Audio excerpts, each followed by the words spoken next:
start of the day. Race gets underway. Good start from the outside of the front row by number 51. That's John Walker.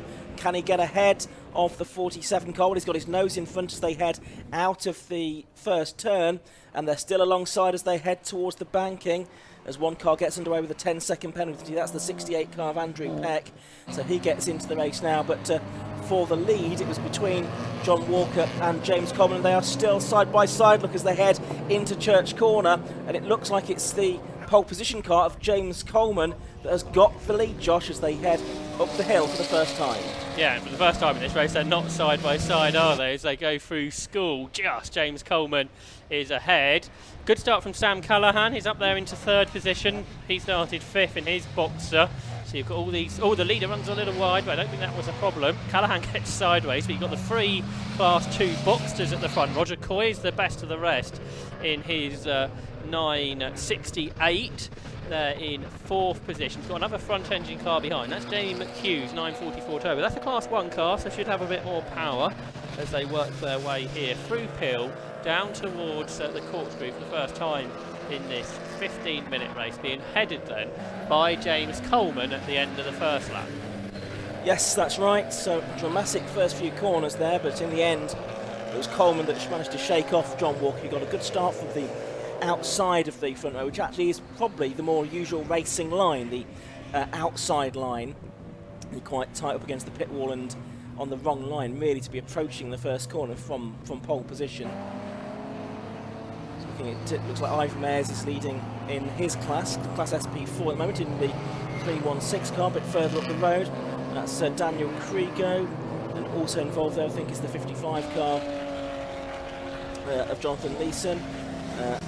So watching these cars as they come through, there is Leeson. Yes, he's just ahead in his box. There's also there the number 9 car of Christopher Campbell, who's made up a little bit of ground already from his starting position. Nice sort of 5-car battle, this Josh, going past school. Yeah, that's right. And late on the brakes is 35 then up the inside for Daniel Crago in his 968 Club Sport to get to the front of this group of cars. So you've got 5 cars really separated by not very much at all. This battle for his 7th position, I think, in this race. And now Crago's got in front of Lease and is able to pull a little bit clear. Then you've got Campbell, who you mentioned out there in the 944 Series 2 machine. And he's trying to come up the inside here into the corkscrew. He locks up a little bit, though, as he tries to get alongside the car of Jonathan Leeson, who did start there on the second row of the grid, but I wonder if that lap time was done by Chris Astley, his co-driver, and now over the course of the weekend, and now Leeson's just losing a few positions at the start of this race. Fantastic sight this, isn't it, as the cars make their way through turn 1 towards the banking once again. And this is the battle outside the top 5 or 6 positions at the moment as they head down towards Church Corner now. And for those of you that haven't visited Anglesey before, there is a church over there, almost on the beach, just beyond the headland. That's why it's known as Church Corner.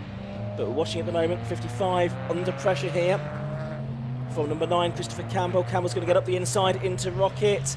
Later on the brakes, but can he get the car stopped and turned in? He's over the curb, runs a bit wide on the exit of the corner. But nevertheless, I think he has done it. And Campbell does go through now to 8th position. Yeah, Leeson might lose more positions here because car, it says 3, I think, on the side. I think it's 301, isn't it? The car that is driven here by Fernando Coutinho, the Porsche Boxster. So it's another place lost there for Jonathan Leeson. He's got another car just behind. That's Thomas McHugh in another of the 944 Series 2 machines as they turn their way out of the corkscrew to complete 3 laps of this 15-minute race. Up front, James Coleman leads by 4.6 seconds over Jonathan Walker. Sam Callaghan is there in third, about another 4 seconds back. For 4th position, there's been a change, though, because Jamie McHugh has gone through ahead of Roger Coy to be the best of the front-engined cars. Not an official class, but always good to keep an eye on that. But here comes Roger Coy back up the inside there into the banking. And he's gone back through then, has he there, I think? No, that's a bit further down the order, I think, isn't it? Yeah, that's the McHugh versus Sampson battle, I think, for 11th and 12th. Just caught sight of there. Yeah, apologies for that. So we've got 10 minutes of this race left to go, 2/3 of it still remaining. And there we can see that front-engined car just turning its way through. Just behind this group is the Class 4 leaders. I think we can see Roger Coy on screen now. The Class 4 leaders, Philip Water and Elva Meyers, are pretty close. But there's Roger Coy, who's being coached and shares that car with Callum Lockie. I was being shown their V-Box system they use for the coaching. Very interesting system. It splits the track up into sectors and works out each lap, and you can see which part of the track you're going quicker on in your best lap compared to others. So a really good system that's been developed over the years, and really helps with that kind of thing. And Roger Coy's going really well here today in 5th position, leading Class 3. He leads the class by about 8 seconds over Daniel Claygo. It's in a 1 minute 20.7, which is less than 3 seconds off what Callum Lockie did in that car in qualifying earlier on today. So I think he'll be pleased with that. Just in front of him is Jamie McHugh, who's there in 4th position in the 944 Turbo, a car that was the class winner, one of the races at Brands Hatch, in the hands of Jamie. And he's there then in 4th position. Less than 3 seconds behind Sam Callahan at the moment. Callahan was the overall winner at Fruxton in the summer. There's car number 40. That's the car driven by James Harvey, the only Drivers Association Boxster in this race. He won the 2 races at Brands Hatch within that class, and he runs 6th position overall. At Brands, he got a 4th position overall, so something to aim for over the course of today. And as he catch him, Roger Coy, he was a few tenths of a second quicker on that last lap, now 1.3 seconds behind the front engine car ahead of him. So here comes James Harvey down into the bank-in corner now. 7 3/4 minutes remaining then, and it's a fantastic little series this, the Carmel Porsche Trophy. It's the final event of 2022 in terms of their own dedicated races, but there'll be some teams no doubt entered for the Burkitt 6-hour relay race at Silverstone at the end of October. If the weather's like this in October, we'll be happy, won't we, at Silverstone. But I suspect we'll see a few Carmel Porsche teams there. And I know that the Porsche competitors and the organisers are keen to welcome some of the marshals for some complimentary drinks in the paddock after racing today. About 20 minutes after their race, which is the last race of today, marshals are very welcome to join them, which is a fantastic gesture. There was going to be some entertainment as well, but that's been cancelled for reasons that are understandable this weekend, I think. So we continue to watch James Harvey here chasing after Roger Coy, and I think he is continues to close. The gap between them was 1.3 seconds at the start of the lap, and it looks like it's a little bit less than now. But it's always difficult to gauge that here with the slow parts of the circuit, which do tend to compress gaps somewhat at times.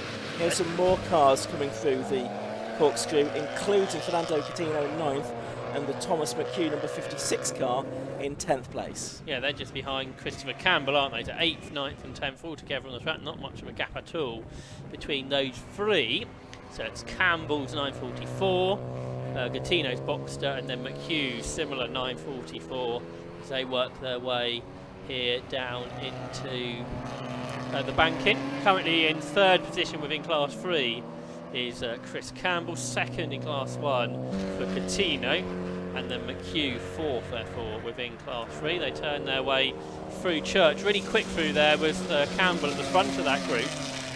Perhaps it's good for the front engine cars through there, the weight on the front axle, because also quick through that part of the corner was McHugh. So he's put in Gattino under a good amount of pressure here up into the left-hander at Rocket, but we're unable to find a way through. Very difficult there to get any real power on before, again, having to get the car turned right into Rocket out. And this is where the Boxster seems to have the speed and is getting back on terms once more with Campbell here, but then run a little wide, I think. Yes, as he came through Peel Corner and puts himself back into the clutches of Thomas McHugh. So keep an eye on how this pans out. It's worth mentioning Andrew Peck, by the way, the number 68 car, because he had to stop on the back of the grid with a 10-second penalty in his SP3 class 968, and that's because he failed to have a noise test before the qualifying session, so he's penalised for that. But he's made his way up to 11th position overall now, and he's about 5 seconds behind this scrap actually, so we'll see if he can make any more progress. Just looking at his lap times, he is lapping a little bit quicker than the 3 cars that we're watching now. Just coming across the line, the Class 4 leaders still fairly close to one another. Philip Waters in the 9.24 just ahead of Ivan Mayers, a gap of 1.5 seconds. The faster lap has gone to Mayers, a 1:24.6, while on the previous lap it was Waters who was a little bit quicker, and it's Philip Waters who I think is one of the drivers behind this category. Yes, very much the prime mover of the Carmel Porsche Trophy these days, and a category that was founded in conjunction with the late Ryan Lowry, who sadly lost his life a few years ago, and we all remember Ryan.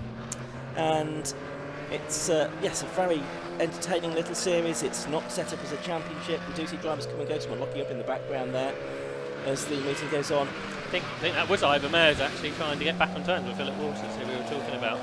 While this battle still continues, for 8th position, Chris Campbell ahead. And there is smoke periodically coming out of Chris Campbell's car as well, isn't there? So that's something that he'll be a little concerned about, I should think. Into the final third of this race now. Working lap 9 are the leaders, but here's that 9.24. Well, it was a battle, but Waters has pulled away a bit from Ivan Mayers. We saw that lock up from Mayers, so that, and again he's braked pretty late there into the corkscrew and run a little bit wide. And Mayers from the other side of the Irish Sea, isn't he? Yes, absolutely. Comes over for all of the races, and well, lots of them as well. As you've said, he's out in the BMWs shortly too. Yeah, we're hoping to pick up some trophies over the course of the 2 days on here. I'm sure he's second within Class 4 currently. And driving 2 different cars, which is quite unusual, because usually it's in the same car he does lots of races in. But this time in the Porsche and in a BMW. So we'll see how he gets on. He's just a few seconds now behind Philip Waters. There he is, Waters. We said one of the prime movers of this category. Don't forget he's out in the hot hatch as well. Right, okay. So we'll see. So that'd be the BMW, don't know. Yes, that's the BMW for that. So we'll see plenty of Ivan Mayers during the course of this weekend. Yeah, so that's 3 races in each championship, isn't it? So 9 races here at Anglesey. I wonder if, he might be able to pick up quite a lot of trophies this weekend, I think. Yes, 9 races in 1 weekend. That's sort of Stuart Kestenbaum kind of territory, isn't it? He used to end up doing it at the Formula Ford Festival. And Ivan Mayers a regular at the Formula Ford Festival as well. So he is an occasional single-seater racer as well. Should mention this race to go. Should mention James Coleman still lead. We haven't really seen much of him. That's because he's 12 seconds ahead of John Walker.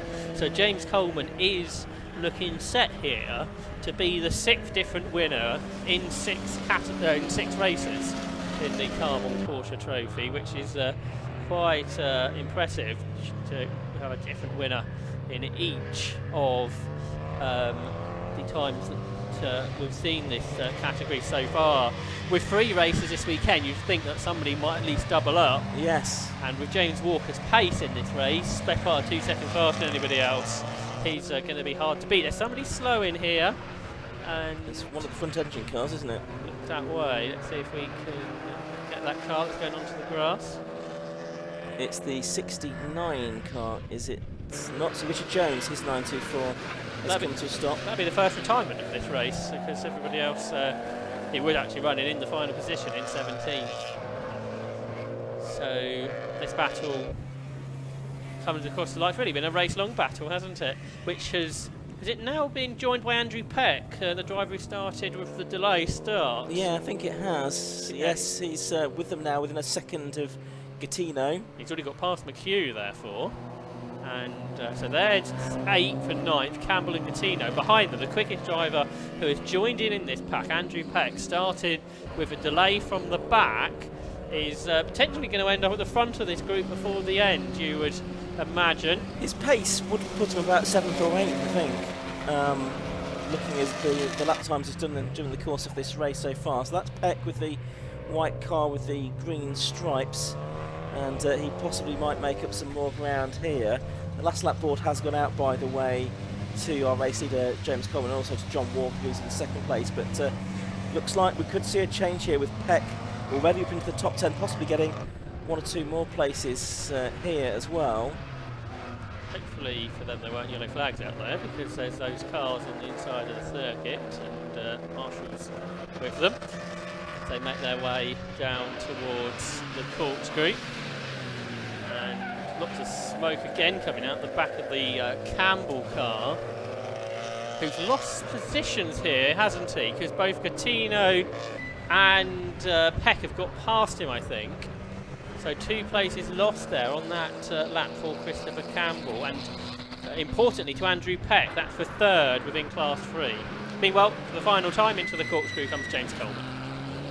Yes, so Coleman is led pretty much race long. He was briefly lost out at the start to John Walker, but he's coming through the final corner now. And he takes the checkered flag and he narrowly misses lapping the Clayton Sampson car, but it's James Coleman then that wins. 6th different winner this season in the Car All Porsche Trophy. 2nd place is just coming through the final turn now. There is the 51 car, that's the grey Porsche Boxster S of John Walker. And then 3rd place goes to number 44, that's Sam Callahan, another Boxster S. And 5th is Jamie McHugh in the number 25 944 Turbo. 5th is number 60 Roger Coy in the 968, just ahead of the PDA class Boxster of James Harvey in 6th position.